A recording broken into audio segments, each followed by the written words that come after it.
ఈ రోజు కువైట్ ఇంట్లో వంటలు చూద్దాం రండి. చికెన్ మగ్లూబా, గుత్తి వంకాయ కర్రీ.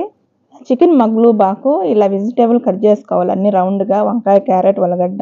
ఇక్కడ అలాగే బియ్యం కూడా సపరేట్ గా కడిగి పెట్టుకుంటుంది దబరాలో డై వాళ్ళకి. ఈ డీస్లో ఉన్నవేమో ఇంట్లో కువైట్ వాళ్ళకి.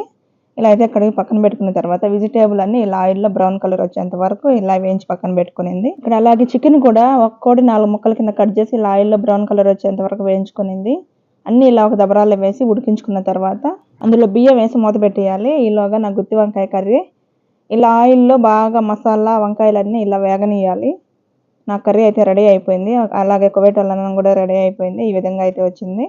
ఇది ఒక డిష్లోకి అయితే గుమ్మరించుకొని ఇలాగే తినేస్తారు అనమాట. దాంట్లోకి డక్కూస్ ఇది కర్రీ. ఈ కర్రీ అన్నము ఇంకా ఇలాగే తినేయడమే. వాళ్ళ కువైట్ వాళ్ళకి అయితే రెడీ అయిపోయింది. మా అన్నం కూడా రెడీ అయిపోయింది. నాకు కావాల్సినంత కూర అన్నం అయితే తీసుకొని మా ఆయనకు పెట్టాను. ఇది ఈరోజు video. Please like, share and subscribe చేసుకోండి.